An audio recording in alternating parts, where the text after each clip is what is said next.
Yesus bangkit, soraklah, haleluya. Shalom saudara-saudara, apa kabar? Saya percaya hari ini kita semua dalam keadaan yang baik, apapun kondisi kita sesungguhnya, sebab kita saat ini merayakan kebangkitan Tuhan Yesus. Hari yang sangat besar, hari ketika maut dikalahkan, hari ketika kemenangan yang gilang gemilang disediakan oleh Tuhan dan dikaruniakannya kepada kita. Nah, saudara-saudara, hari ini sebelum kita lebih jauh merenungkan tentang firman Tuhan, tentang kebangkitan Tuhan Yesus, mari kita siapkan hati kita, kita berdoa. Bapa di surga, terima kasih pada hari yang berbahagia ini, pada hari yang penuh sukacita ini ya Tuhan. Kami hendak mendengarkan firman-Mu. Kami berdoa, terangi kami dengan Roh-Mu yang kudus, supaya firman-Mu, hikmat, kuasa, dan kekuatannya, dan terutama kuasa kebangkitan itu nyata benar dalam hidup kami. Terima kasih Bapa, terpuji nama-Mu, berkati firman-Mu, di dalam nama Tuhan Yesus Kristus kami berdoa, haleluya. Amin. Nah, saudara-saudara, hari ini kita akan merenungkan sebuah tema, yakni Yesus Kristus telah bangkit. Ya, Yesus Kristus telah bangkit.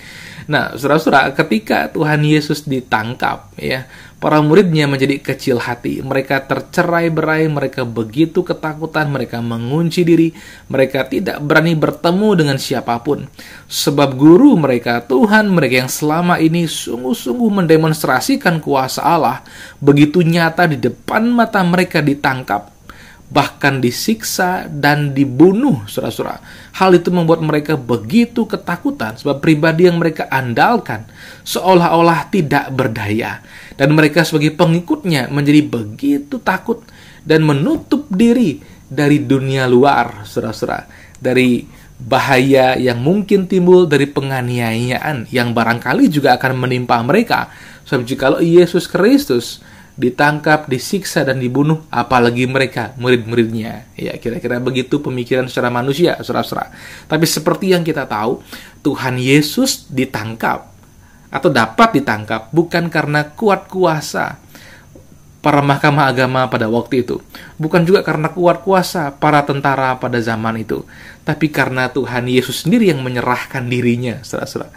So, bagaimanapun kuasanya manusia pada waktu itu tidak dapat menyentuh Yesus Kristus Tuhan. So, Dia berkuasa atas mereka, tapi Tuhan Yesus tahu untuk apa Ia datang. Ia datang untuk menyerahkan dirinya, Ia datang untuk memberi dirinya disiksa, dibunuh, dan pada akhirnya Dia akan bangkit kembali. Sebab melalui semuanya itu Ia menggenapkan apa yang ada tertulis selama ini dalam kitab suci, bahwa Sang Mesias harus menderita sebelum masuk ke dalam kemuliaannya, bahwa Ia harus menderita, menanggung segala penghukuman karena dosa kita, membayar hutang dosa kita lunas dengan darahnya, menanggung upah dosa yang adalah maut, kematian itu sendiri, dan kemudian mengalahkan maut sebagai tanda kemenangannya dan sebagai tanda kemenangan kita umatnya, bahwa kita sesungguhnya melalui Dia, Sang Juru Selamat, diselamatkan dan dikaruniakan hidup yang kekal, yakni hidup yang tidak dapat binasa di dalam Tuhan, saudara-saudara. Nah, hari ini mari kita melihat lebih jauh dan menelaah lebih teliti kisah tentang kebangkitan Tuhan Yesus yang terdapat dalam Markus 16 ayat 1-8, saudara-saudara. Saya akan bacakan ayatnya bagi saudara-saudara semua. Mari kita simak bersama-sama. Markus 16 ayat 1-8 yang berbunyi demikian. Setelah lewat hari Sabat, Maria Magdalena dan Maria ibu Yakobus serta Salome membeli rempah-rempah untuk pergi ke kubur dan meminyaki Yesus. Dan pagi-pagi benar pada hari pertama minggu itu, setelah matahari terbit, pergilah mereka ke kubur. Mereka berkata seorang kepada yang lain, "Siapa yang akan menggulingkan batu itu bagi kita dari pintu kubur?" Tetapi ketika mereka melihat dari dekat, tampaklah batu yang memang sangat besar itu sudah terguling. Lalu mereka masuk ke dalam kubur dan mereka melihat seorang muda yang memakai pakaian putih duduk di sebelah kanan. Mereka pun sangat terkejut, tetapi orang muda itu berkata kepada mereka, "Jangan takut. Kamu mencari Yesus orang Nazaret yang disalibkan itu. Ia telah bangkit. Ia tidak ada di sini. Lihat, inilah tempat mereka membaringkan Dia. Tetapi sekarang pergilah. Katakanlah kepada murid-muridnya dan kepada Petrus yang mendahului kamu ke Galilea. Di sana kamu akan melihat Dia seperti yang sudah dikatakannya kepada kamu." Lalu mereka keluar dan lari meninggalkan kubur itu, sebab gentar dan dahsyat menimpa mereka. Mereka tidak mengatakan apa-apa kepada siapapun juga karena takut. Dengan singkat mereka sampaikan semua pesan itu kepada Petrus dan teman-temannya. Sesudah itu Yesus sendiri dengan perantaraan murid-muridnya memberitakan dari timur ke barat berita yang kudus dan tak terbinasakan tentang keselamatan yang kekal itu. Amin. Nah, saudara-saudara, kebangkitan sebenarnya sudah Tuhan Yesus wahyukan, nyatakan kepada murid-muridnya. Namun hal itu sulit sekali mereka terima, sebab mereka belum pernah menyaksikan bagaimana orang yang mati bisa bangkit kembali dengan sendirinya. Saudara-saudara, kalau orang mati dibangkitkan, itu sudah pernah terjadi dalam perjanjian lama, sekalipun sangat jarang terjadi. Nabi Elia pernah membangkitkan orang mati. Nabi Elisa pernah juga membangkitkan orang mati, saudara-saudara. Dan ketika Tuhan Yesus menyatakan bahwa dia akan mati dan bangkit, mereka hanya memahami bahwa dia akan mati. Mereka sama sekali tidak bisa memahami bahwa dia akan bangkit. Sebab Yesuslah selama ini yang membangkitkan orang-orang yang dibangkitkannya, yakni sebagai demonstrasi kuasanya yang mengalahkan kematian, saudara-saudara. Jadi pada waktu itu ketika Yesus disiksa dan mati, para murid betul-betul kehilangan pengharapan. Namun demikian, saudara-saudara, ada orang-orang tertentu, yakni para wanita ini, yang memiliki hati yang berbeda. Sekalipun mereka tidak begitu memahaminya, tetapi hati mereka, kasih Tuhan dalam hati mereka mendorong mereka untuk pergi ke kubur Yesus dan melakukan sesuatu untuk menyatakan kasih mereka kepada Tuhan Yesus yang sudah sungguh-sungguh mengasihi mereka selama ini. Nah, siapakah para wanita itu? Para wanita itu ialah Maria Magdalena, seorang perempuan yang Tuhan bebaskan dari hukuman mati dari dosa perzinahan. Dia juga seorang wanita yang Tuhan bebaskan dari 7 roh jahat yang mengikat dia. Dan ia menjadi pengikut Yesus Kristus. Dan ia melayani juga murid-murid Yesus Kristus dalam kebutuhan-kebutuhan harian mereka, saudara-saudara. Kemudian wanita lainnya adalah Maria ibu Yakobus, saudara-saudara. Dia adalah istri Alfeus, ya, dan anaknya adalah salah satu rasul daripada Yesus Kristus yang bernama Yakobus, saudara-saudara. Kemudian wanita lainnya adalah Salome, ya. Ia adalah istri dari Zebedius, anaknya adalah Yohanes dan Yakobus, ya, saudara-saudara. Dan mereka berdua pun juga adalah rasul-rasul Yesus Kristus, saudara-saudara. Nah, perempuan-perempuan ini sama seperti rasul-rasul lainnya, tidak memahami bahwa Yesus akan bangkit. Tetapi cinta Tuhan dalam hati mereka berkobar-kobar. Sehingga sekalipun Yesus Kristus telah mati dan dikuburkan, mereka sudah menyiapkan rempah-rempah dan minyak, saudara-saudara, untuk merempah-rempahi mayat Yesus dan meminyakinya. Sebab dalam tradisi Yahudi pun juga ada tradisi merempah-rempahi dan meminyaki jenazah, saudara-saudara, ketika akan dikuburkan. Nah, dalam soal jenazah atau mayat Yesus, pada waktu itu mereka sama sekali tidak sempat. Sebab hari Sabat menunggu mereka dan mereka harus segera berkemas untuk merayakan Sabat sebagaimana layaknya orang-orang Yahudi. Ya. Yesus dikuburkan oleh Yusuf dari Arimatea dan tidak sempat dirempah-rempahi dan juga tidak sempat diminyaki, saudara-saudara. Dan para wanita ini sebagai pengikut Yesus Kristus ingin menyatakan kasihnya dengan merempah-rempahi dan meminyaki mayat Yesus, saudara-saudara. Seperti halnya mayat orang-orang Yahudi lainnya yang terhormat. Ya. So dengan demikian mayat itu akan dengan lebih baik, ya, terurai, kemudian tulang-tulangnya dapat disimpan dalam sebuah peti khusus yang dalam tradisi pada waktu itu disebut sebagai ossuarium, ya, atau peti tulang belulang, saudara-saudara. Dalam perjanjian lama, ya, mayat daripada bapak leluhur, ya, salah satunya adalah Yakub, saudara-saudara. Itu dirempah-rempahi, ya, kemudian diminyaki dan disimpan di sebuah peti tulang-tulangnya, saudara-saudara. Dan tradisi itu rupanya terus hadir dalam kehidupan orang-orang Yahudi, terutama untuk orang-orang yang sangat dihormati. Namun, saudara-saudara, ketika mereka ke sana, mereka tidak menjumpai situasi seperti yang mereka harapkan. Ketika mereka datang ke sana, mereka kaget sekali. Sebab kubur Yesus, pintunya, saudara-saudara, sudah terbuka. Ya, kubur Yesus itu berupa gua, saudara-saudara. Dan gua itu ditutup dengan pintu dari batu bulat, ya.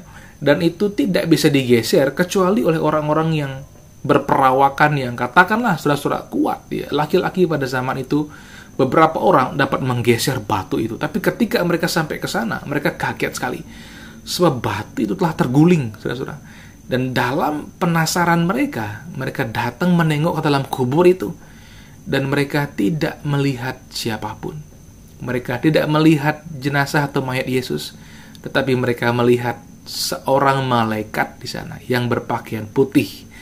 Saudara-saudara, ketika kita bicara malaikat, barangkali banyak yang penasaran. Wujudnya seperti apa? Injil Markus memberikan catatan, wujudnya adalah serupa anak muda berpakaian putih. Ya. Serupa anak muda berpakaian putih. Dan malaikat itu, ya, pertama-tama ia menenangkan mereka. Saudara, ini dia. Kalau utusan dari Tuhan datang, atau kita bertemu dengan utusan dari Tuhan, pasti utusan itu akan menenangkan kita. Ya. Malaikat-malaikat yang menemui manusia akan menenangkan mereka. So, manusia biasanya takut. Ketemu dengan sosok yang berasal dari sorga, mereka takut sekali dan kaget sekali. Tapi malaikat itu yang membawa hadirat Tuhan bersamanya. Dan memang selalu demikian, menenangkan setiap orang yang dijumpainya. Secara khusus, saudara-saudara.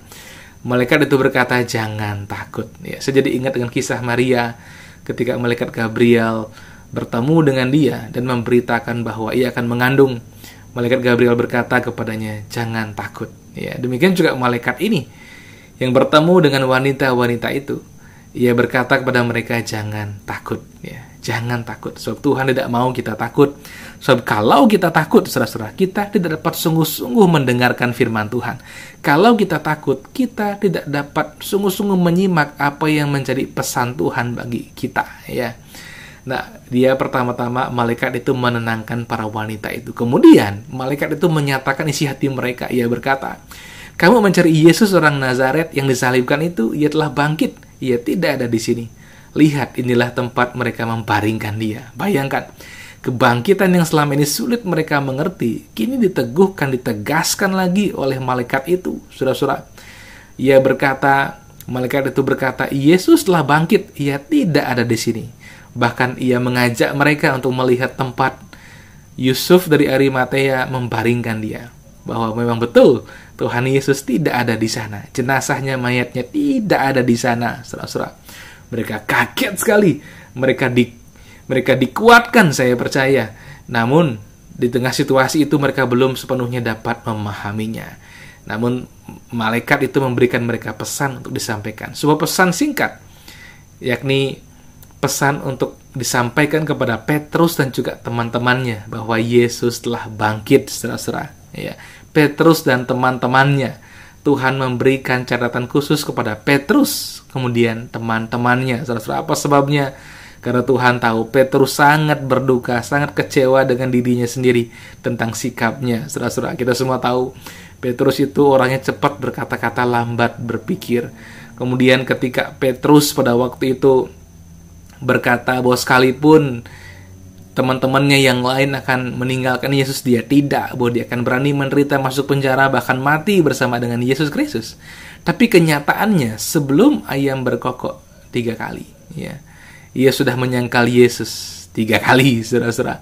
Dan hal itu mematahkan hati Petrus dan dia begitu kecewa dengan dirinya. Dia mencari Tuhan, mencari pengampunan daripadanya.